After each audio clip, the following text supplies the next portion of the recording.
capítulo 26, vai ser a palavra do Senhor. E havia fome na terra,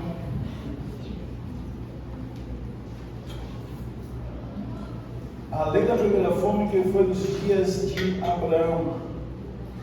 Por isso foi Isaque a Abimeleque, rei dos filisteus, em Gerar.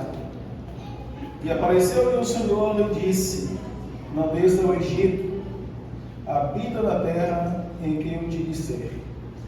Peregrina nesta terra e serei contigo, e te abençoarei, porque a ti e a tua semente darei todas estas terras, e confirmarei o juramento que tenho jurado a Abraão, o teu pai. Dá um pouquinho agora para o versículo número 12, por favor. Diz assim: e semeou Isaque naquela mesma terra, e colheu naquele mesmo ano 100 medidas, ou 100 vezes mais, porque o Senhor o abençoava. E engrandeceu-se o varão, e ia se engrandecendo até que se tornou muito grande, e tinha possessão de ovelhas e possessão de vacas, e muita gente de serviço, de maneira que os filisteus o invejavam. E todos os povos que os servos, e todos os poços que os servos do seu pai tinham cavado nos dias de Abraão, seu pai, os filisteus entulharam, encheram de terra. Disse também Abimeleque a Isaque: aparta-te de nós, porque muito mais poderoso te tens feito do que nós. Então Isaque foi-se dali e fez o seu assento no vale de Gerar, e habitou lá. E tornou Isaque cavar outro poço, e deu água, que cavaram nos dias de Abraão, seu pai, porque tinham os filisteus tapados, também após a morte de Abraão, e chamou-os pelos nomes que seu pai havia chamado. Cavaram, pois, os servos de Isaque naquele vale um outro poço que deu águas vivas. E os pastores de Gerar porfiaram ou contenderam com os pastores de Isaque, dizendo: esta água é nossa. Por isso chamou o nome daquele lugar Ezeque, porque entenderam ou contenderam com ele. Então cavaram outro poço e também confiaram sobre ele. Por isso chamou o nome de Sitna, e partiu dali cavou outro poço e não confiaram sobre ele. Por isso chamou o nome de Reobote, e disse: porque agora nos alargou o Senhor e crescemos nesta terra. Depois subiu dali a Betseba, ou Beceba, o lugar chamado Seba, e apareceu-lhe o Senhor naquela mesma noite e disse: eu sou o Deus de Abraão, teu pai. Não temas, porque eu sou contigo, e abençoar-te-ei, e te multiplicarei a tua semente, por amor a Abraão, o meu servo. Então edificou ali um altar, e invocou o nome do Senhor, e armou ali a sua tenda, e os servos de Isaque cavaram ali um outro poço. Estava a meditar essa palavra, e disse: essa palavra vai ser no final desse ano. E encontrei aqui nessa mensagem um homem exemplar em sua conduta, em seu comportamento, em seu temor, na sua forma de agir, a pessoa de Isaque. Quando nós começamos a meditar um pouco como é que aconteceu o nascimento de Isaque, nós queremos aplicar nossa vida a superar em nossas vidas alguns problemas. Aqui está um dos grandes exemplos para aplicar. Isaque, para quem não conhece com profundidade a história a respeito desse homem, quando Deus chama Abraão, ainda era o nome Abrão, na terra onde Jó viveu antes de Abraão, que Jó é mais antigo que Abraão. O livro de Jó é mais antigo que o livro de Gênesis, mas entenderam que era melhor, ou é melhor, escrever assim para nós compreendermos.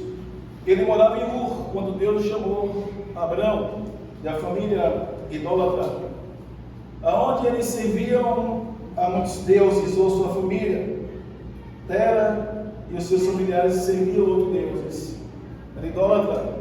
E Deus chama Abraão para servir. E a Bíblia diz que ele passou a obedecer. Mas quando nós começamos a analisar a vida de Abraão, que ainda não tinha se tornado Abraão, Deus ainda não tinha engrandecido o seu nome, a gente vai começar a perceber as dificuldades que ele enfrentou após a obediência a Deus. A Bíblia diz que ele sai de lá, ele se depara com uma fome terrível, onde ele passou como peregrino, e de repente ele vai para uma terra e encontra esse rei chamado Abimeleque. Ele ficou cheio de medo, mas cheio de medo a ponto de ele pensar: se eu disser que Sara, por ser uma moça formosa, se eu disser que é minha esposa, logo eu correrei risco de vida. E começou a passar a divulgar, quando ela fosse empregada, o que ela seria dele, para responder que ele seria o irmão dela, e a sua esposa ela é sequestrada, ela é levada. E a Bíblia diz que levou um bom tempo, e Deus vem em sonho ao Abimeleque e fala para ele: devolva a mulher daquele homem, porque é sua esposa, e ele é profeta, e se você não devolver a esposa dele, você vai morrer. Tudo que é seu vai ser destruído, e todos da sua linhagem vai morrer. Abimeleque, temendo, pela manhã procura Abraão e fala: por que você fizeste isso conosco? Por que disseste que era sua irmã? E ele fala: eu tive medo de dizer que era minha esposa e você ia querer me matar para ficar com ela, porque ela é muito formosa. Abimeleque disse que Deus falou com ele o que tinha acontecido de noite, quando devolver, e manda ele partir daquele lugar ainda abençoando. Mas o que me chama a atenção é que eles saem em obediência a Deus, e quando de repente, querendo formar uma família, não podem ter filho. Ou seja, a madre de Sara estava fechada. Deus faz promessa a Abraão com 75 anos de idade, e leva mais 24 anos para Deus confirmar aquela promessa. Quando ele chega aos 99 anos, é que Deus fala que dele e de Sara é que sairia o filho. Agora imagine só, trazendo para o dia de hoje, nós que cremos no único Deus vivo e verdadeiro, num Deus único e invisível, que não é palpável, mas nós sentimos, que fala conosco, é uma pessoa em espírito, é como vento para aqueles que creem, mas pela fé nós temos a certeza absoluta que é o único Deus vivo e verdadeiro. E quando Ele fala conosco, nós não temos dúvida alguma de que Ele é fiel para cumprir as suas promessas. Eu sempre falo sobre isso, que nós temos que ter muito cuidado com as nossas expectativas, humanamente falando, da forma que nós imaginamos, daquilo que nós projetamos na nossa memória, que vai acontecer. Muitas das vezes não ocorrem as coisas de acordo com aquilo que nós memorizamos ou criamos expectativa dentro de nós. Na maioria das vezes, Deus vai trabalhar contrário, ou totalmente contrário, tudo aquilo que nós projetamos em nossa mente. Imagina a cabeça de Abraão, ao ouvir a voz de Deus dizendo: sai da tua terra, do meio da tua parentela, para uma terra que ainda te mostrarei. Deus ainda nem tinha mostrado, nem dito para ele o nome, mesmo assim, ele obedece à voz de Deus. E por causa da obediência de Abraão, Deus engrandece o seu nome chamando de Abraão, dizendo que não seria mais só as famílias que seriam abençoadas por seu intermédio, os seus descendentes, mas também todas as nações da face da terra. A promessa do capítulo 12, depois do capítulo 15. Deus ele muda de família para as nações. Mas o que me chama a atenção é que quando Deus começa a fazer com que Abraão ele prospere, ele se torna um homem rico, ele começa a se preocupar agora: quem será o meu descendente ou o meu herdeiro? Quando eu morrer, quem é que vai dar continuidade àquilo que eu trabalhei para conquistar? E ele, nesse desespero todo, Deus vem falar para ele: é de Sara que você vai gerar. O mais interessante é que ele está com 99 anos e Sara com 89. Tanto no capítulo 17 de Gênesis, quanto no capítulo 18. No capítulo 17, a Bíblia diz que ele riu-se em seu coração, perguntando no seu coração: como é que Deus vai cumprir tal promessa, já estando eu amortecido, o velho, o idoso? Ele ficou indagando dentro do seu coração. Já no capítulo 18, Deus fala com Abraão, a mesma coisa, e Sara ouve a porta da tenda, e a Bíblia diz que ela começou a rir, duvidando, e dizendo: será que vai acontecer isso, já idosa? E Abraão, com 99 anos, será que vai acontecer isso? E o mais interessante é que esses anjos materializados falam com Abraão, dizendo: por que Sara duvidou? Por que Sara riu porque eu falei que ia acontecer isso? E Abraão chamou Sara diante dos anjos e perguntou: mas você está rindo? Mas você não riu não. Os anjos dizem: você riu sim, não minta. E os anjos repetem: no próximo ano, tal tempo, eu voltarei e vocês carregarão um filho em seus braços. Completa-se 100 anos, Sara 90, os dois idosos, e Deus cumpre a promessa do nascimento de Isaac. Todos nós anunciamos, declaramos, falamos, até afirmamos que o significado é filho da promessa, que é. Mas no hebraico a tradução de Isaac significa ele sorri, ou ele ri. Essa é a tradução do hebraico. Ou seja, Deus trouxe sorriso, porque a vida de Sara era chorar. Antes do nascimento de Isaac, ela tinha um desejo tão profundo de ser mãe. Ela não entendera porque Deus tinha fechado a madre.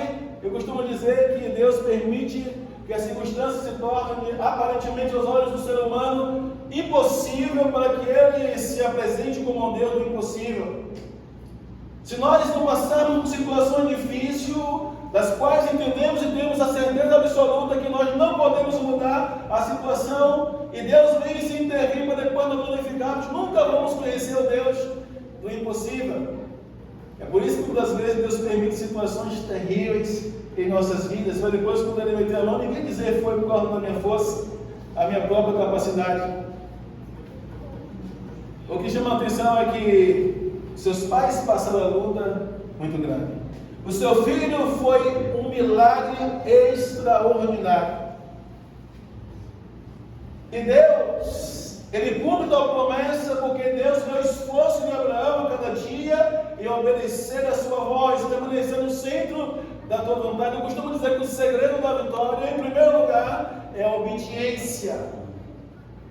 A obediência aparentemente não tem preço, a obediência tem preço porque nós temos que abrir mão de muitas coisas para permanecer no centro da vontade de Deus. Se formos parar para refletir um pouco, esse período de tempo que nós temos como cristãos, quantas vezes nós não entramos em conflitos psicológicos? Permanece ou não? Continua como igreja ou não? Obedecendo ou não? Quando olha para as circunstâncias quais não está do nosso agrado, nós não compreendemos, não entendemos, e às vezes nós até mesmo somos tomados por sentimentos, pensamentos de dúvidas. Será que Deus ainda está olhando para mim? Será que Deus está vendo? Será que Abraão passou por tudo isso? Será que Abraão não entrou em conflitos dentro de si? Será que ele não pensou em desistir? Deus cumpre tal promessa. Isaac nasce. E eu começo a analisar o comportamento de Abraão, mesmo depois que seu filho nasce. Agora imagine Deus colocando Abraão em prova no capítulo 22 de Gênesis, chamando mais uma vez Abraão para colocar numa prova.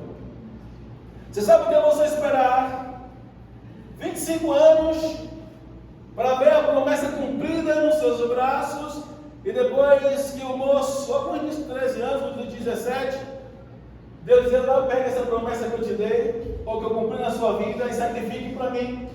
No capítulo 22, depois de tanto sofrimento, um sonho almejado pela pessoa de Sara, agora Deus fala com Abraão, consertar lá, e Sara também fica sabendo: pega o seu filho, a quem tu amas, suba ao monte e lá sacrifique a mim.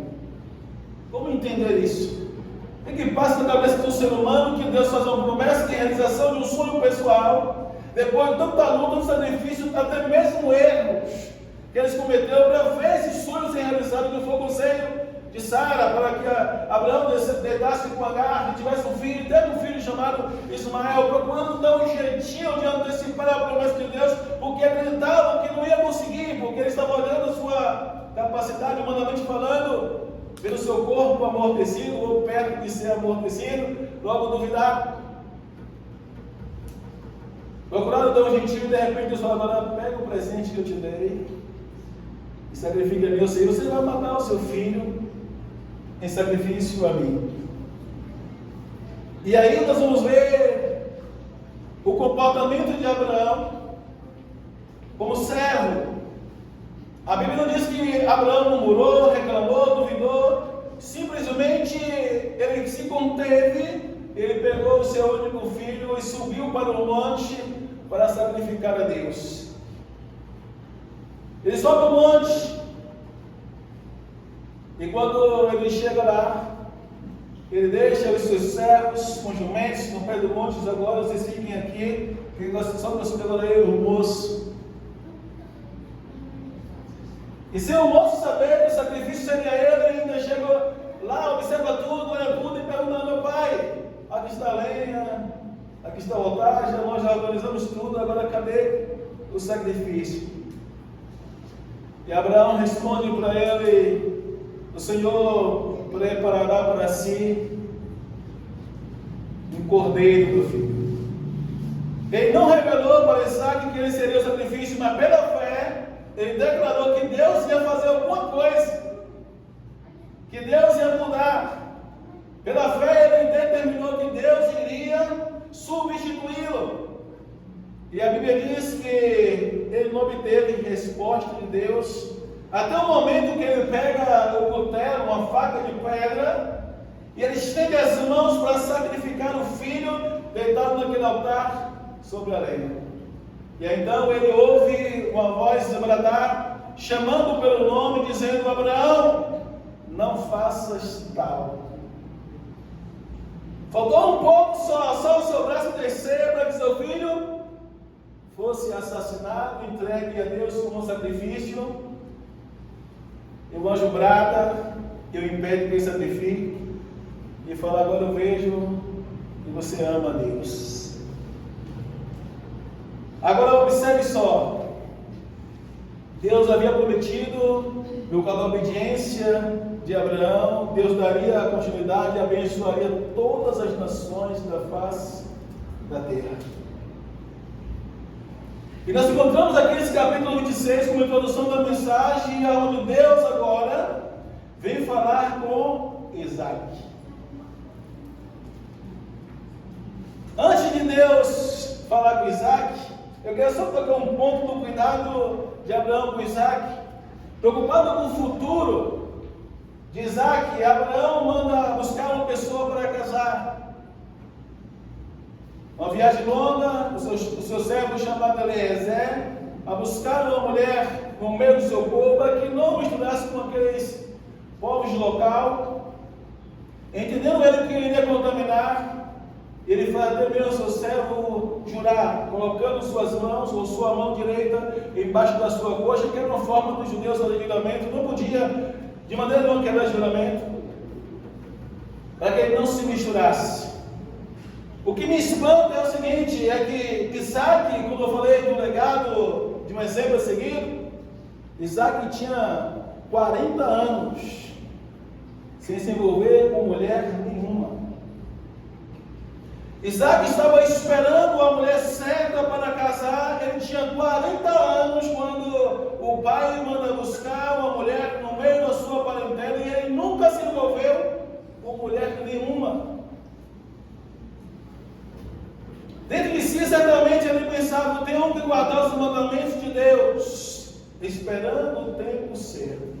Com 40 anos, ele casa-se. E depois do casamento, descobre que sua esposa também é estéril. Ele casa com Rebeca e também é estéril. Sabe quantos anos levou ele olhando mais Rebeca para que Deus abrisse a madre, semelhante a Deus abriu a madre da sua mãe? Mais 20 anos. Mais 20 anos, ou seja, com 60 anos, é que Isaac vai se tornar pai. E de repente chega o capítulo 25 de Gênesis. Tem uma das coisas que não vê um caso, a mensagem agora, mas poucas pessoas para analisar isso. Abraão se envolveu com 3 mulheres: Agar, como concubina, a esposa era Sara, a esposa era Sarai. Mas depois que ele recebe a graça de Deus de ter um filho chamado Isaac com Sarai, era um milagre. Mas depois que ele casa, ele se torna pai de Isaac, Sara falece. Ele casa com a outra mulher chamada Quetura. E ele tem mais 6 filhos com Quetura. Eu falei que depois que você analisa, porque dá a entender que Deus deu a ele a graça para ter só Isaac, né? Mas depois de Isaac vieram mais 6 filhos com a outra mulher que ele casou-se. Abraão casou-se 2 vezes. Isso no capítulo 25 de Gênesis. Hoje eu estou vendo essa situação toda de Israel e eu, por um lado, é lamentável que assim está perdido. Por outro lado, eu consigo entender Deus querendo abrir os olhos da humanidade. Essa história de Abraão, hoje, chega a 4.000 anos. Abraão viveu aqui 1880 a 2.000 anos a ser, ou seja, antes de Cristo. Foi a época em que Abraão viveu aqui. Antes de Cristo. Nós estamos em 2024, segundo o calendário romano, depois de Cristo, ou DC, né? Depois de Cristo, ou seja, passa-se esses 4 anos. E Deus fez a promessa a Abraão que os seus descendentes, eles seriam como a areia do mar e como a estrela do céu, se ele pudesse contar. No capítulo 25 ele falece. Aqui que entra a história de Isaac. Abraão morre, já tinha perdido sua mãe, agora encontramos Isaac triste, abatido, se sentindo sozinho, todo o tempo próximo do pai, e agora ele se encontra numa situação tão difícil, porque o mesmo Abimeleque, que era rei na época do seu pai, ainda é o mesmo rei na época de Isaac. Ou seja, após Abraão morrer, Isaac é chamado por Deus. O Deus tenta consolar Isaac, porque esse mesmo Abimeleque quebra o aliança feito com Abraão, que não mexia com o povo de Abraão após sua morte, e começa agora, junto com o seu povo, entulhar os poços aonde Isaac residia. Ainda mais, ainda expulsa Isaac da sua terra natal, dizendo que ele estava se tornando uma pessoa poderosa e já não podia mais estar naquele lugar. E é por isso que Deus não se encontra. Até hoje esses poços existem lá. Até hoje um lugar chamado Beceba. Interessante, que me chama a atenção para trazer essa mensagem para nós é a persistência, a perseverança. Se você observar bem, pelo menos 5 vezes eu contei que Isaac cavou os poços. Primeiro recavou o poço que o seu pai tinha cavado, depois cavou outro poço, depois cavou outro poço, o seu servo cavou outro poço, depois outro poço, e cada poço ele deu um E mesmo quando alguns vinham, usando de poderes inacessíveis sua moça, ele não contendia. Uma das virtudes das quais nós temos que tomar posse, por intermédio do exemplo de Isaac, é esse: quando alguém lhe perseguir, quando alguém roubar alguma coisa que é seu, quando você perdeu alguma coisa, a força, sabendo que não pode revidar, você não precisa revidar, não precisa se justificar. Isaac, ele ficou calado. Mas o que me chama a atenção é que ele não desistiu do seu sonho. Você sabe o que é você estar num lugar onde seu pai comprou, seu pai construiu, seu pai cavou, e de repente os inimigos, ou as pessoas que aparentemente eram seus amigos, eram seus aliados, eram pessoas que queriam seu bem, e de repente aquelas mesmas pessoas começam a entulhar o buraco onde era o seu meio de sobrevivência. Porque o meio de sobrevivência dos povos dali até o dia de hoje, o que predomina é a criação de animais, gados e ovelhas. Se faltar água, o ser humano já não sobrevive. Imagine os animais, imagine a produção deles. Então, era estratégica das pessoas que não queriam o bem de Isaac, nem seus pastores naquele lugar, tapando os buracos.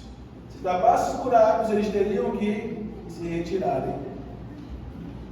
Mas ele cava uma vez, cava 2 vezes.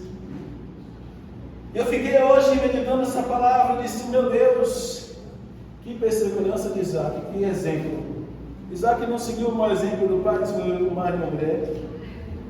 Só teve um erro que Isaac cometeu semelhante ao seu pai, foi o mesmo de mentir, dizendo que sua esposa Rebeca também era sua irmã.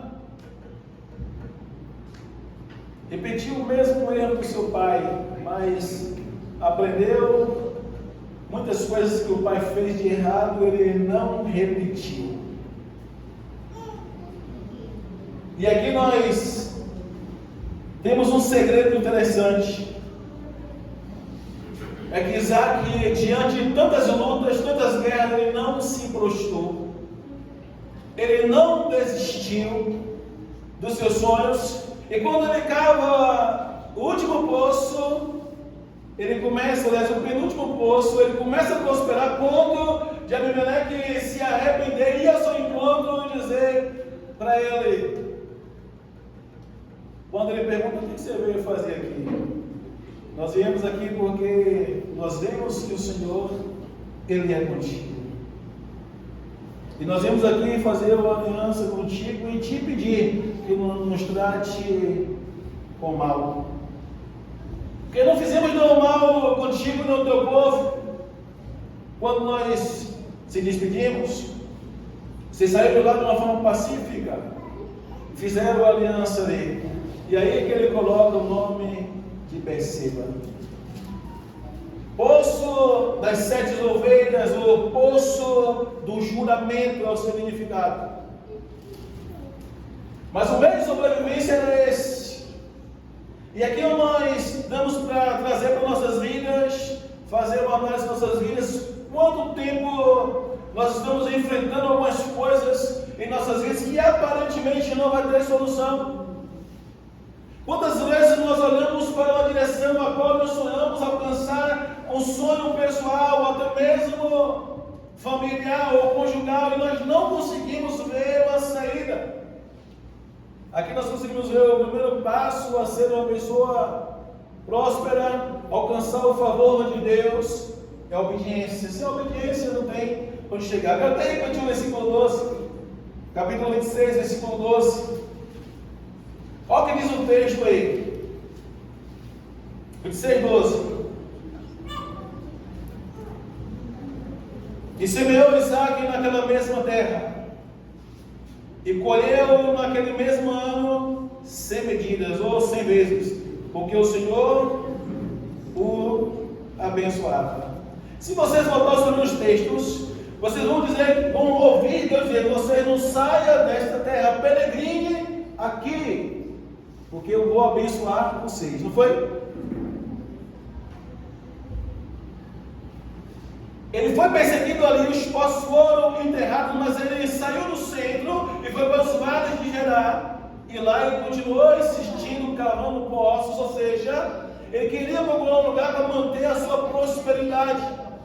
Ele permaneceu na terra onde estava sendo perseguido, onde seus poços estavam sendo entulhados, mas ele continuou na obediência à voz do Deus Todo-Poderoso. Por favor, de Deus, não saia deste lugar.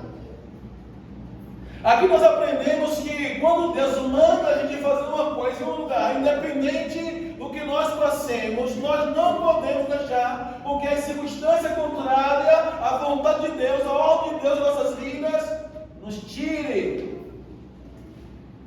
Todas as vezes que nós perdemos a direção, esquecemos de obedecer a ordem de Deus e saímos sendo a vontade de Deus, independente de qual seja a circunstância, nós estamos sendo reprovados. Isaac permaneceu, mas imagine, Isaac perdeu a mãe e agora perdeu o pai, e agora está triste, abatido, quando pensa que aquele povo que estava do seu lado, que era Abimeleque, o rei daquele lugar, pudesse apoiar, pudesse consolar, o que eles fizeram? Mandaram eles sair daquele lugar. Eu não quero dar uma aula de história, nem me aprofundar sobre assuntos históricos, mas agora está mais claro nós compreendemos tudo o que está acontecendo hoje em Israel. Gerá, esse lugar onde nós estamos lendo ele, é justamente hoje onde os ramais está estabelecido, que receberam o nome de palestinos, que vem de Palestina, ou antigamente era Filístia, os filisteus. Os filisteus vieram para ali há 1100 anos atrás, ou 1100 anos antes de Cristo. 11 séculos antes de Cristo, 1100 anos antes de Cristo. Se estabeleceram ali por um imperador chamado Adriano. E estabeleceu ou mudaram o nome em honra aos filisteus, deram o nome de Palestino ou Palestina. Mas o significado de Palestina é filisteus, ou terra dos filisteus. Os filisteus ali. Os filisteus sempre foram os piores inimigos de Israel. Vocês só mudaram o nome do lugar. Vocês entenderam? E até hoje aquele lugar, eles não quiseram se juntar com os judeus, eles não aceitam a divisão, eles não aceitam que o povo de Israel, até hoje luta contra aquele lugar. Esses dois grupos lá. Porque os ramais não é o grupo que era dividido em dois. Aquela área de Gaza, que é completamente diferente do Poço de Jacó. O Poço de Jacó era lá do norte de Israel, era no lado da Cisjordânia, que era o lugar do antigo Sírios ou dos Fenícios. Totalmente o contrário. Mas aquele lugar é uma luta por território até hoje. E o mais interessante é que são todos eles irmãos. Alguns dizem que os filisteus, eles são descendentes de Cã, um dos filhos de Noé. O povo de Israel é descendente de Isaac, de Jacó, de Judá. E essa guerra é entre irmãos. Se vocês acompanharam a Copa há poucos anos atrás, eu esqueci o nome daquele país, acho que é Catar. Ali são os descendentes de Abraão, com a terceira mulher, a segunda esposa de Abraão, que é Ketura. E quando nós começamos a estudar, vamos encaixando esses povos, nós vamos começar a entender que a Bíblia se torna mais verídica, mais real a nossa compreensão, a compreensão da humanidade, que ninguém pode debater, combater ou tentar infiltrar que a Bíblia mente. Até hoje ninguém conseguiu derrubar nenhum ponto histórico bíblico. E como prova disso, E como Deus é fiel, até hoje esse povo permanece de pé. Os filisteus hoje já não existe mais história do que existe. Existe um remanescente que adotou as mesmas culturas, mas esse povo que hoje habita lá são descendentes de Efraim e também misturado com os sírios, os assírios, que são os árabes. Há uma mistura dos povos ali. Quando a gente fala muçulmanos, pensamos que é uma nação, não é um povo dentro de uma nação, e dentro dessa nação há povos. Mas esse grupos que é considerado terrorista, que eles querem a exterminação literal do povo de Israel, ou seja, eles querem que eles sejam extirpados, desapareçam. Mas não existe prova hoje que os fariseus, falei que agora o nome do abençoado, do maior inimigo de Israel, os filisteus não existem mais. Eu comecei a pesquisar sobre isso, pesquisar, mas será que esse povo ainda existe? Não. Existe respaldo do que exista mais. Mas eu disse, meu Deus, de onde que vem esses filisteus? Como é que esses filisteus vieram a viver há tanto tempo? Você vê que os Hamas, eles adotaram aquilo que eles defendiam no passado, que é a destruição do Estado de Israel. Houve várias guerras. Em 1447, 1448, a Guerra dos 6 Dias, a Guerra do Yom Kippur, acho que é Yom Kippur o nome da guerra. Duas guerras, não são a mesma guerra, duas guerras, onde pegaram um dia, considerado o povo de Israel um povo sagrado, com a intenção de pegar Israel desarmado, cercaram todo Israel para dissipar de sua face da terra. Ou seja, Deus nunca permitiu, e biblicamente falando, Deus nunca vai permitir que eles sejam dissipados. O mais interessante disso é que Deus prometeu a Abraão que todas as nações da terra seriam abençoadas. É o próprio parecido que nós entendemos melhor. Deus levantou esse povo para ser exemplo e luz para as nações, ou seja, para todos os povos seguirem o mesmo exemplo de temor, de obediência, de respeito. Imagine, guardar seus preceitos, mas nós percebemos hoje que as nações crescem em poder, e por causa do nome e do poder, por causa da posição diante das nações, eles querem dissipar, exterminar o povo de Israel sobre a face da terra. Entende? Algumas pessoas se consideram grande, que se dissipando o povo de Israel fica mais fácil de tomar o controle do mundo inteiro. Esquecem que estão se levantando contra o próprio Deus. Esse é o problema. Que Deus disse, a promessa de Deus é que nunca faltaria descendentes de Abraão, nunca faltaria seus povos em seu trono, e é desses descendentes de Isaac, de Jacó, de Judá, popular, que vem Jesus. E Deus começa a abençoar por intermédio desses descendentes, por intermédio de Jesus, as nossas vidas. Se você ler Romanos capítulo 11, aí agora que nós vamos entrar, porque nós somos considerados pessoas gentílicas. No capítulo 11, o apóstolo Paulo está narrando, para nós entendermos melhor, dizendo que Deus pegou a árvore verdadeira e nos enxertou nos seus galhos. Em linguagem figurativa, dizendo que os gentios foram enxertados, ou seja, foram adaptados.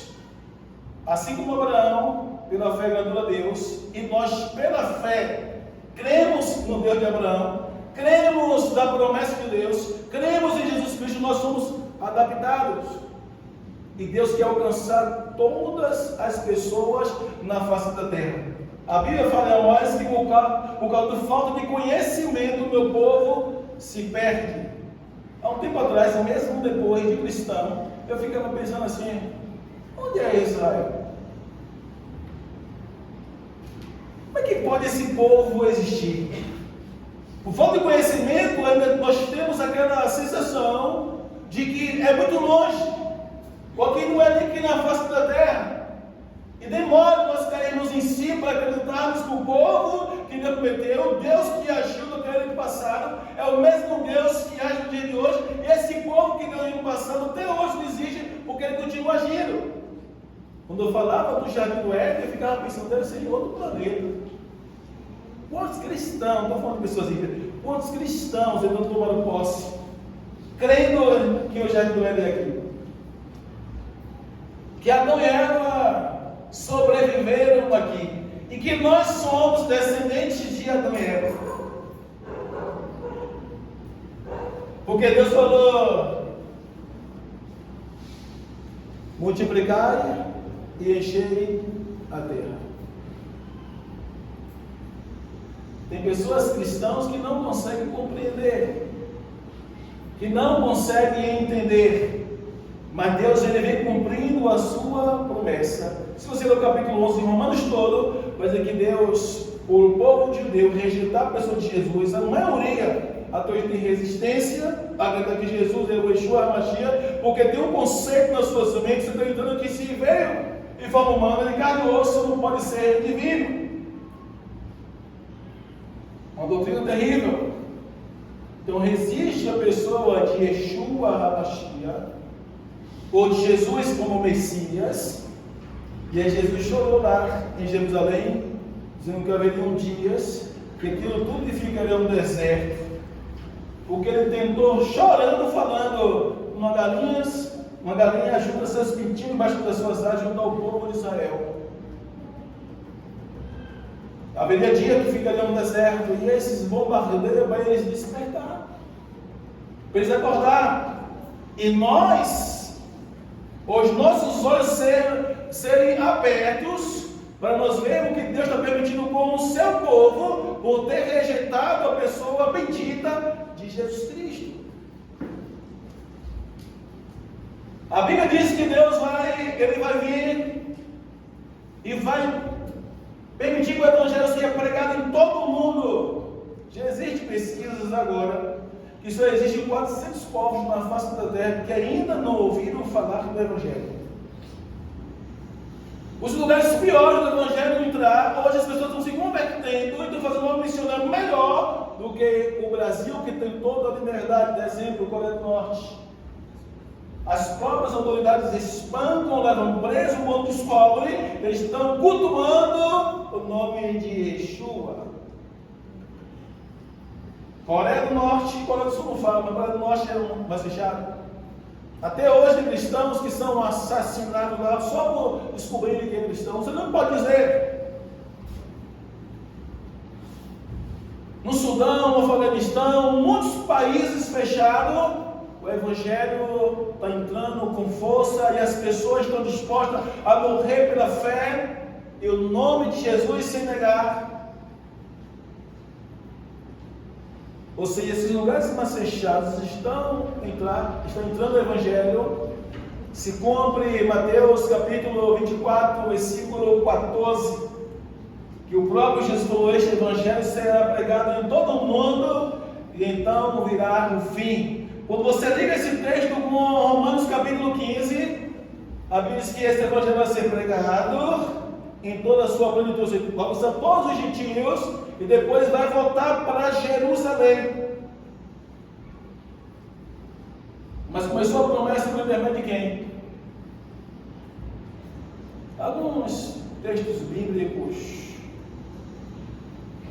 diz que quando Abraão recebe a promessa de Deus de sua descendência não ter filho, não são todas as Bíblias, tem a mesma tradução. No capítulo 21 de Gênesis, versículo número 33, algumas traduções falam que ele plantou um jardim, mas alguns textos dizem que ele plantou uma tamargueira. Esse texto está em Jeremias capítulo 48, versículo 7 também, e o capítulo 17 de Jeremias, versículo número 6 também. E algumas traduções falam que Deus plantou a tamargueira, que não é tamareira, há uma diferença muito grande. E essa tamargueira é uma espécie de árvore, de arbusto, ela não cresce muito alta, Ela chega de 2 metros a 4 metros, mas ela expande, ela enlarguece, o seu caule é todo torto, seus galhos são flexíveis, ela possui uma fruta muito doce, muito desejada, e cheio de vitaminas, proteínas necessárias para subsistir e sobreviver. E o mais interessante, que Abraão, após essa promessa, disse que ele plantou naquele lugar e ele invocou no nome do Senhor. E os estudiosos dizem que ele plantou aquela árvore chamada Marguerite naquele lugar, de propósito, porque ele sabia que ele poderia morrer sem provar o fruto daquela árvore. Porque ela, quando plantada, só pode dar fruto após 80 anos. Imagine aquela tamalheira, em linguagem figurativa, Abraão dizendo assim: olha, eu não vou comer, mas o meu filho vai, os meus netos vai, os meus descendentes vão ser alimentados. O mais interessante é que essa árvore, ela só subsiste, só permanece, só sobrevive no deserto. Quando ele chega lá, nessa terra a qual Isaac no futuro volta, é um lugar deserto até hoje. É por isso que havia necessidade de cavar poços e bem profundo. Ainda hoje, se você colocar na internet, há poucos dias eu olhei isso, em Israel com a Aline, ela falando dos poços de Isaac, é escadarias. A pessoa não vê a água quando chega de cima, de tão profundo que eram os poços, porque é um deserto, e muitas vezes cavavam-se e não encontrava água. E essa planta, chamada tamargueira, ela, além de ser um fruto bom, mas ela resiste o deserto, resiste o sol, resiste o lugar sem água, ela demora de crescer, demora de brotar. Imagine só. Mas diz os historiadores estudiosos que essa árvore, ela chega a crescer suas raízes 80 metros. Ela vai em busca de água para sobreviver, para subsistir. Imagine só, no deserto. Não sei de onde ele tirou isso, mas o profeta Jeremias 2 vezes cita essa árvore, então entendemos que ela é conhecida, mas trazendo para nós compreendermos que assim tem que ser o povo de Deus. Um povo que resiste aos desertos, que resiste aos defantes, que resiste aos problemas, que resiste às guerras, às perdas, que resiste qualquer problema, mas fica lá plantada como a tamaringueira. Só para nós entendermos, se você ler esse texto que eu citei de Jeremias, capítulo 48, versículo 6 a seguir, o próprio Deus repreendendo o povo, dizendo ao povo que tinha pena daquele povo, repreendendo o povo que servia racionalmente, mas Deus dizia assim: se vocês fossem igual a essa planta, para resistir os desertos. Uma coisa que nós precisamos aprender é que, independente se sejamos crentes ou ímpios, que servimos a Deus ou não, nenhum de nós estamos isentos de problemas. Não é porque eu me entreguei a Jesus, eu não vou passar por problema. A questão é como eu vou lidar com as circunstâncias e os problemas que eu enfrento. Qual foi o comportamento de Isaac após perder o pai? Qual foi o comportamento de Isaac quando estava triste? Qual foi o comportamento de Isaac quando começaram a tapar os seus poços? Qual foi o comportamento de Isaac quando ele foi expulso daquela terra? Tem que sair de Gerar para os vales de Gerar. Qual foi o comportamento de Isaac? Foi desistir? Foi parar? Foi voltar atrás? Eu estive estudando sobre a tamarinda. Essa árvore chega de 2 a 5, 6 metros de altura. Ela fica bem ampla. E ela tem as folhas como que fossem escamas. A tamareira. E a tamareira produz tâmara. É uma fruta doce. Ela parece um coqueiro. Ela chega a 30 metros de altura. ela sobrevive milênios. Imagine só. Se vocês buscarem os estudos de uns anos, um ano e pouco atrás, estava pensando sobre isso, sobre a tamaleira. Diz que descobriram, cavando o solo, encontraram 5 sementes da tamareira, levaram para o laboratório e conseguiram plantar, e ela germinou do tempo de Jesus. As sementes sobreviveram enterradas, não frutificou, não germinou, mais de 2000 anos. E agora, levaram para o laboratório de Israel, ela germinou, já está com mais ou menos uns 12 metros de altura.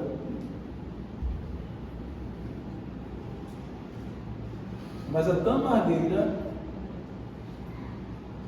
Abraão sabia muito bem o que ele estava fazendo. Não invocou o nome do Senhor naquele lugar à toa, depois que ele plantou essa árvore. Qual foi a promessa de Deus? Está vendo, Abraão? Todas as terras te darei a ti e aos teus descendentes. Agora imagina Abraão, já vou preparar fruto para as minhas futuras gerações. Pode até ser que eu não coma, eu não usufrua, mas lá na frente eles irão usufruir. Se nós trazermos para a nossa vida pessoal, para a nossa vida como igreja, não é diferente. A pergunta é o que nós estamos plantando para as futuras gerações. O que é que os nossos filhos estão vendo em nós, que nós estamos plantando para que no futuro ele colha coisas boas. Isaac aprendeu a obedecer a voz de Deus. Ele alcançou um favor divino. Deus o fez prosperar. E até hoje, a terra de Israel, hoje, essas terras. Em outras palavras, ele fala assim: Elohim nos prometeu. Ou seja, nós estamos sobre promessa. A terra que Deus nos deu, não adianta ninguém se levantar. E ele começa a citar textos da Torá, que são os livros Pentateuco, ou seja, os primeiros livros da Bíblia. Eles estão tomando posse da promessa de Deus, até que Deus prometeu a Abraão, Isaac e Jacó, não tem ninguém que possa arrancar das nossas mãos. E quem se atravessando lá para ameaçar, eles estão dispostos a lutar. Você consegue compreender isso? Agora a pergunta é: nós estamos dispostos a lutar para permanecer na fé? Nós temos que sermos pessoas determinadas. Eu ouvi um homem que é um professor de geopolítica dizendo: como é que pode, rapaz, um grupo terrorista se levantar contra um povo que subsiste há milênios? São suicidas.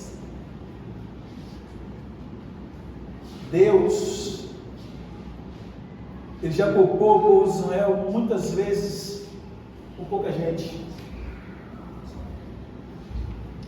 Os filisteus, se você olhar a história dos filisteus, ele já está há muito tempo. Existe um texto bíblico, eu só lembro daquele texto que está o Henrique eu falo, que Deus, é Êxodo capítulo número 14, se não me falo a memória, a partir do versículo 15, quando Deus tira o povo de Israel do Egito. Esse povo filisteu já estava lá.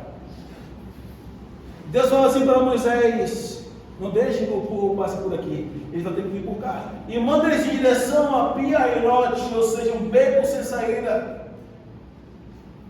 O texto diz para que eles não passem por meio do povo filisteus.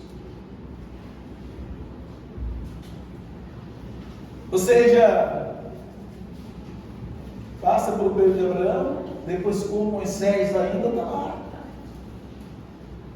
Quem foi que enfrentou Israel, desafiando Israel, colocando o gigante Golias para afrontar o povo de Israel? Quem era aquele povo?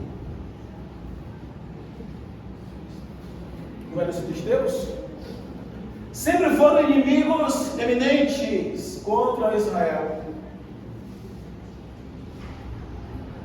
Há muito tempo querendo dissipar o povo de Israel. Ou seja, milênios, e Deus está mostrando, querendo abrir os olhos da humanidade para enxergar o quanto Ele é real, o quanto seu povo é real, o quanto Ele está trabalhando com o seu povo, o quanto quer abrir os olhos do povo para ser salvo, porque a promessa do intermédio de Jesus é salvação eterna. Aí é que está o problema, né? Por que Deus quer que as pessoas conheçam o Evangelho, conheçam o que o seu povo passou, as suas promessas do intermédio de Abraão? Por que Deus quer que as pessoas conheçam? É só para conhecer? A promessa de Deus é que nós se voltemos para Ele, que nós se convertemos de verdade, e se voltarmos para Deus, se convertermos a Deus, seguindo o exemplo dos judeus, principalmente do que estou falando da noite de Isaac. Ele não contendeu, ele não fazia alarde, ele não se justificava, sempre quieto, mas o seu sonho ninguém roubava. Até chegou uma hora que o seu servo dizia assim: nós cavamos o poço, depois da aliança com o Meleque, cavamos o poço e deu muita água, foi? Aí ele foi lá e levantou um altar ali para adoração. O que nós aprendemos de uma mensagem dessa? É que não importa quantas vezes vão tapar os nossos poços, não importa quantas vezes vamos frustrar ou tentar frustrar os nossos sonhos, quantas vezes nós vamos nos sentir decepcionados, abandonados ou até mesmo injustiçados. Existe um Deus que, quando nós não perdemos nossa confiança nele e nós permanecemos no centro da sua vontade, na posição ele realiza. Até então ele sai da cabeça baixa. Observe, aí no versículo 12 diz que Deus o abençoou e ele prosperou, ou ele colheu 100 vezes mais do que todos, a ponto de ficar tão rico e poderoso que Abimeleque foi lá pedir aliança.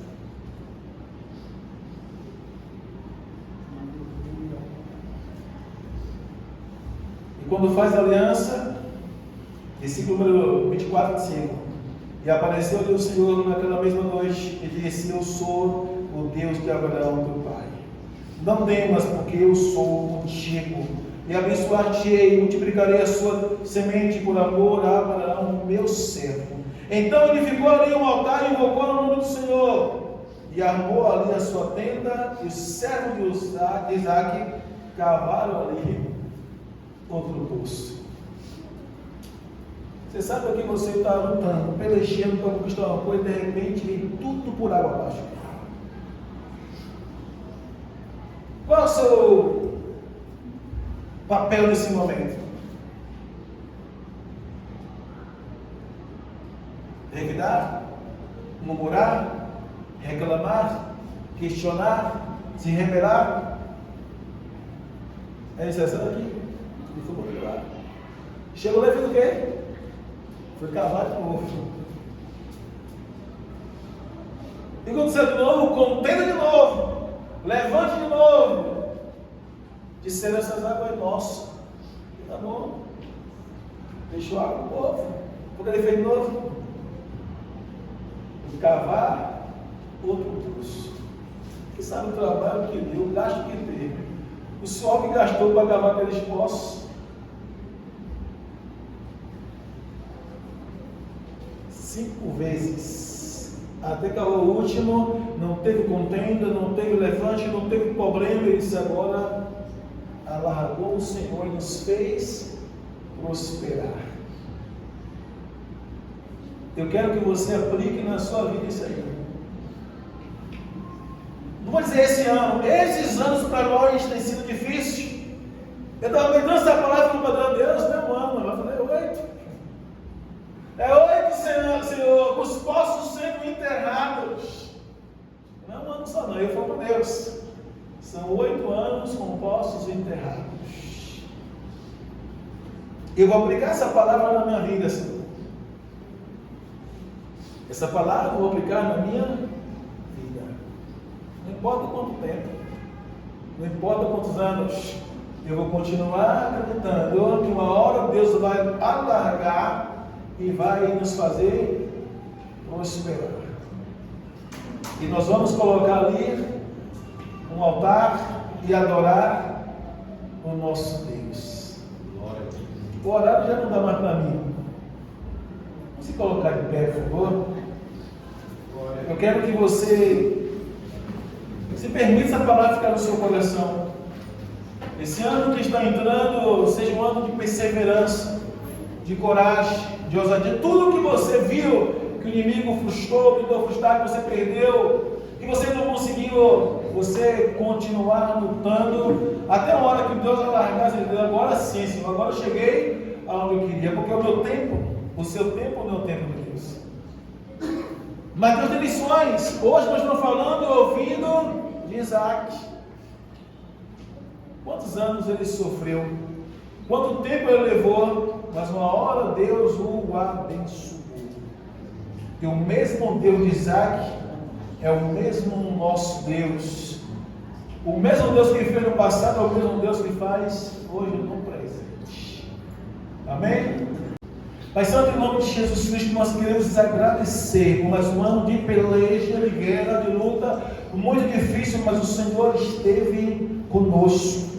Nós, ó Deus, compartilhamos a Tua palavra, onde o Senhor, meu Deus, permitiu que o Teu servo passasse tanta dificuldade, tanta luta, tanta guerra, meu Senhor, mas nós criamos expectativas diferentes, que esse ano vai ser um ano diferente. Ao invés, meu Deus, de taparmos os poços que nós cavarmos vai permanecer aberto. O Senhor vai largar, meu Deus, as nossas vidas. O Senhor vai largar tudo aquilo que nós colocamos nas mãos. O Senhor nos fará prosperar. E nós queremos colocar em Tuas mãos, em primeiro lugar, os nossos familiares agora, implorando o Senhor, que o Senhor, Pai, possa abençoar, trabalhar, meu Deus, de uma forma extraordinária para salvar os nossos familiares. Nós apresentamos diante do Senhor na virada deste ano, meu Pai, implorando ao Senhor especial a salvação de todas as pessoas, meu Deus, que nós amamos, os nossos parentes. Nesse exato momento nós apresentamos os primeiros segundos a Ti, agradecendo, glorificando, mas também implorando que esse ano o Senhor, meu Deus, realize os nossos sonhos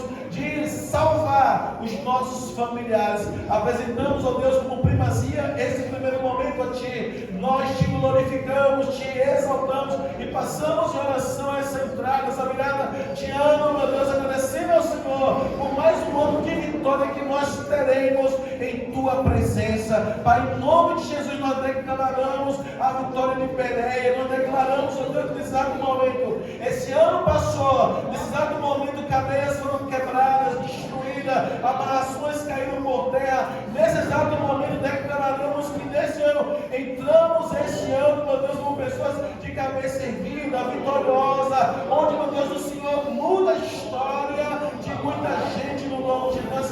Imploramos o Senhor nesse exato momento, seja um ano de tristeza, mas um ano de restituição, um ano de alegria, um ano de vitória, um ano de fé, um ano de ânimo, um ano de unção, um ano de um ministério, meu Pai, cheio da Tua glória, cheio da Tua presença, onde nós iremos esquecer de tudo que nós passamos, que nos trouxe lágrimas e sofrimentos, ressentimentos, mas agora olhamos para Ti e nós queremos vermos como uma árvore, meu Deus, tamargueira, meu Pai, aonde está firme, está forte, está, meu Deus, inabalável, meio ao deserto, glorificando, exaltando, dando frutos para a glória e salvação do Teu nome, Pai. Em nome de apresentamos diante do Senhor, meu Pai, nesse primeiro momento da Tua igreja, imploramos o Senhor, que o Senhor continue com as Tuas mãos estendidas sobre a vida dos Teus filhos, das Tuas filhas. É no nome de Jesus que Te oramos e agradecemos, Pai, em nome de Jesus e para a Tua própria glória. Amém, queridos? Eu quero dar liberdade a vocês, a se deslocar, dar um abraço de Deus,